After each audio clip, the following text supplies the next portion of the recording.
Alright guys, welcome to Magical Mallet. I'll be giving you guys my Majespecter deck profile for the May 2018 Banlist.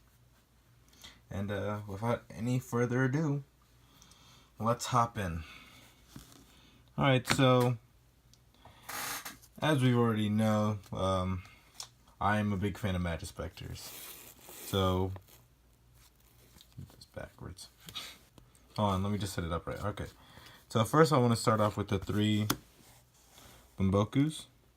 Bumboku states that when this card is normal special summoned, you can add 1 Majespecter monster from deck to hand. That's really good. I'll be going over all that at the end of the video. Like all the combos and stuff. Nakamata, 2 of, because it only adds a Majespecter card at the end phase. But it is a 2 scale, which is pretty important in this deck. 3 Yata. That's a 5 scale, and it adds a Majespecter spell when summoned, either special summoned or normal summoned. Ogama, whenever it's summoned, special or normal, you can set 1 Majespecter spell trap directly from the deck. But you cannot activate it the turn that it was set. For QB, you run 3 of, another 2 scale, which is really important because there's only 2 Majespecters with that scaling. And if you normal special summon it, it adds a Majespecter trap from your deck to your hand. So all these things search pretty good. You always feel like you have a full hand. Next, that is all with the Majespecter portion. Next, we have the Mythical Beast engine. We have 3 Cerberus, 1 Jackal, and 1 Basilisk. Because sometimes you have a nifty little combo where Basilisk lets you draw 2 because of well, not Basilisk, but Basilisk and Electromite let you draw 2 because you pop this, shuffle 1 Spellcaster from your deck to the grave. From your extra deck to the deck. And then you get to draw a card. But since you popped a Pendulum Scale, Electromite procs. And lets you draw another card. That's about its basic use. It can also help with the Secret Village.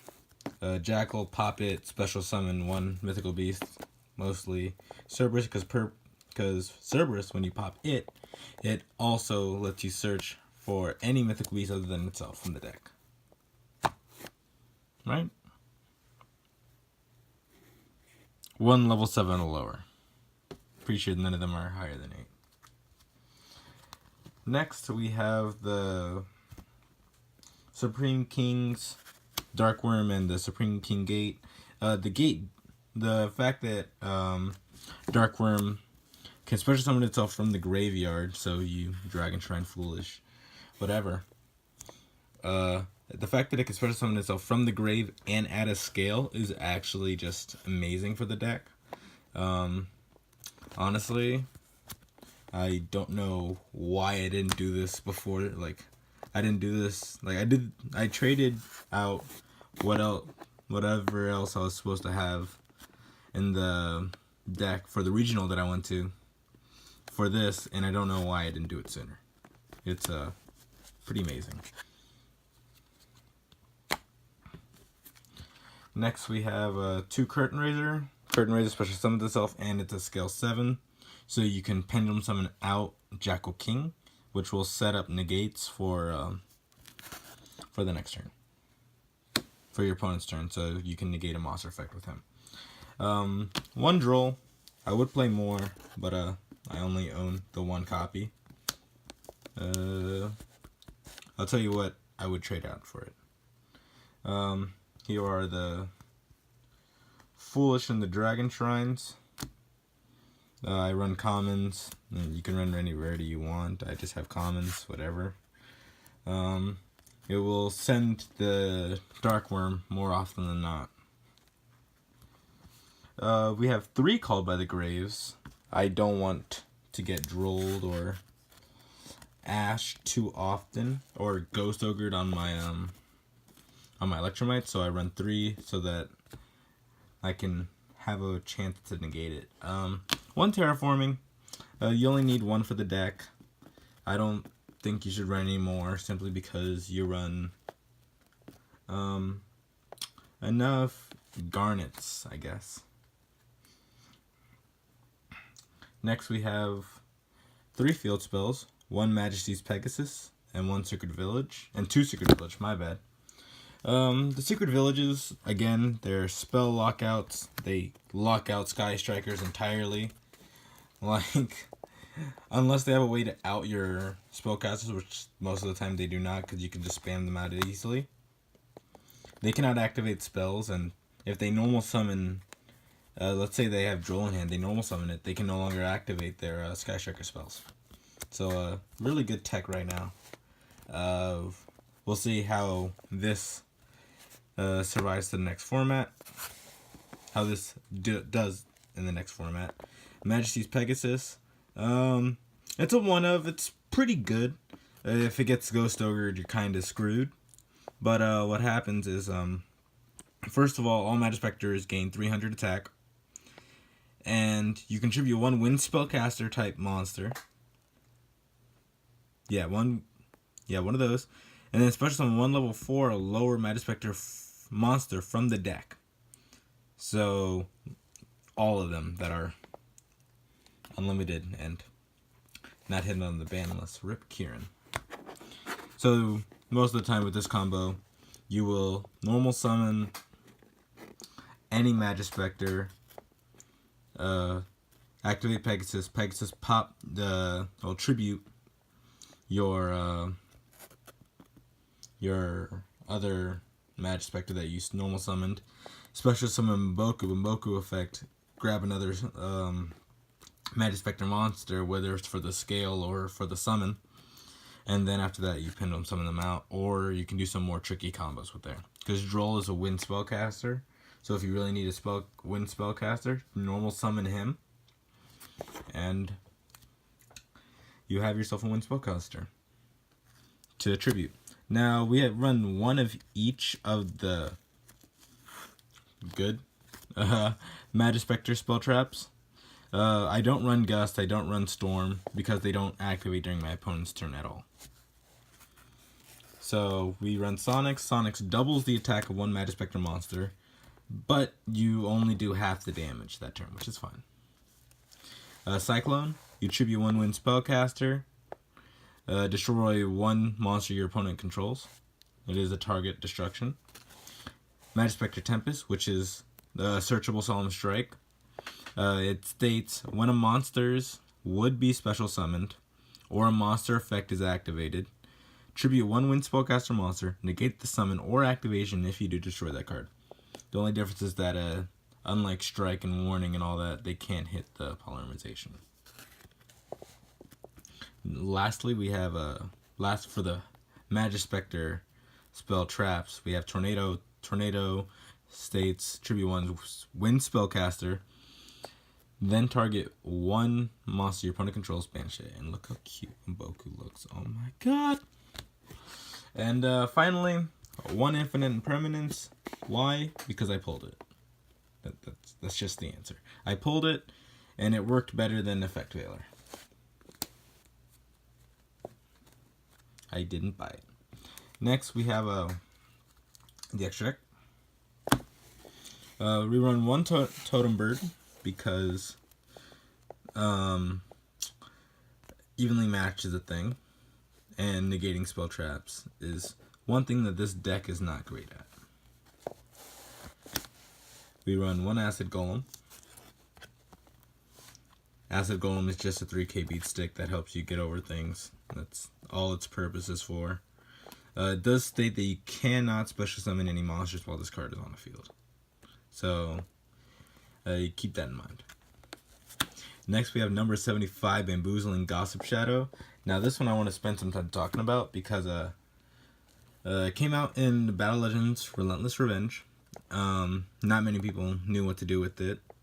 I instantly thought Majespecters because it is a wind spellcaster type monster. And its effect states, once per turn, when an opponent's monster activates effect, quick effect, detach 2 material from this card. The activated effect becomes both players draw 1 card. So it doesn't negate, but it does change the effect. And on top of that, you can activate all your Majespecter spell traps except for the doubler and tribute this off for it, including the field spell, which is not searchable with the Majespecters, I should state. So yeah, this is really good. Wins a lot of games. A Lightning Chidori, it's Tornado Dragon It's Tornado Dragon, slightly better but more restrictive, but since you run wind monsters anyways, it works just fine. If you're wondering what it does, basically when this card is Xyz summoned, target one of your opponent's set cards, return that to the bottom of the deck, and quick ruling, if they activate it, it is no longer set. Therefore, even if it's a continuous trap, it stays on the field. And then you can detach 1 material, and if you do, target 1 face-up card that they control, send it to the top of their deck. Each effect is 1. Oh, the Xyz effect is on summon, so it's not once per turn, but the effect to detach 1 material is. Abyss Dweller, just the rank 4 toolbox. It's not really useful this format, but it does help out in decks against decks like ABCs or BAs. Baguska. Baguska is really good in the deck. If you can't bring out, sorry about that, I had to burp. If you can't bring out Jackal King, this is your second go-to, as long as you can special summon at least 4 spellcasters, or at least 3 monsters. I mean, it negates all monsters, and although I wouldn't do it much this format, I definitely do it a lot online, because Sky Strikers pop that pretty easily. Tornado Dragon, another back row removal. You don't run a lot of it in the deck, so might as well put some in the extra deck. Utopia Package. The Utopia Package actually helps out a lot, especially in the BA matchup, because then they can't activate Beatrice or Dante when it gets sent to the grave. Overall, pretty good. I mean, I don't know what else I'd run besides that. Grateful Eye comes in clutch. It's the Mrs. Radiant for wind types, as everybody refers to, and it buffs your Majespecters even higher than the field spell does. So if you have this and the field spell on the field, they're up by 800. So your strongest attacking Majespecter main deck monster, and there's none in the extra deck, spoiler, would be 2300, and that's pretty beefy for a monster that cannot be targeted or destroyed by card effect, which I forgot to mention. Majespecters cannot be targeted or destroyed by card effects. 2 Electromite. I mean, I can't fit 1 more. I mean, maybe if I take out the next one that I'm about to show off, but right now I run 2, I own 2. That's fine. Works out well. Decode Talker. It's okay. I mean, it's a link 3. Oh my god. I don't know. It's okay. Zephyr Metaltron comes in clutch from time to time. The best part about it is that it points 3 arrows down, so you can special summon 3 Majespecters from the extra deck, which is really, really good, along with other pendulum monsters that you're able to special summon. And lastly, we have Borolo Dragon. Borolo Dragon's just amazing. It steals monsters, It cannot be targeted by monster effects. It outs a lot of things that may not be able to be targeted, which spoiler alert, is a rough time for Majespecters. Now for the side deck, 3 red reboot. I mean, altar guys aren't really too much of a problem now. There's still a rogue strategy, so I mean, I'm going to keep these in here because I am still wary of them, but the deck has a pretty weird matchup against them. Nobody has an edge. Majesty's Pegasus, one more, just in case Secret Village doesn't work against them. Like if they're playing Altergeist. Effect Veiler, 3 of them, because I do not own 3 impermanences, and I do not own another drill to put in the main deck. But Effect Veiler is a close second. DDD Rebel King Leonidas. Now, the rest after this are tech picks. Not tech picks, they're personal preference, I guess. DDD Rebel King Leonidas special summons itself whenever you take damage of any sort. So I keep this around for the Trickstar matchup and Trickstar Sky Striker. And whenever I gain the life points back that I took, and I cannot take effect damage at all. So this comes in clutch against Trickstars. And finally, we have the Mech Knights. 2 blue, 1 indigo. I'll put them up to the screen after I set them all out. 1 yellow star, 2 purple nightfall. Now, purple nightfall, again, well, the Mech Knights in general, especially some of themselves, whenever there's 2 more in a column, the Majespecter set up the columns really, really well. So, originally that was the idea, Mech Knight, Majespecter, but I wanted to make first turn stuns, and that really didn't go well with the second strategy of Mech Knights. So I decided to put them in the side deck. They came in clutch at the regional against a Spiral player. He bricked, but when I brought these out, he just scooped. He was done. But yeah, you've seen in the video that these things come in clutch. Yellow Star is not in the online one because there's no need for it. I just have 1 more space because I do not own 3 infinite impermanences. I mean, and another droll. So yeah, that is the Majespecter deck profile. Hope you enjoyed, and I'll see you all in the next video where I talk about the combos, because I didn't forget a magical mallet. Are we gonna play now? Ready for the show? I'm about to take down, you already know. Get the fuck out of my face.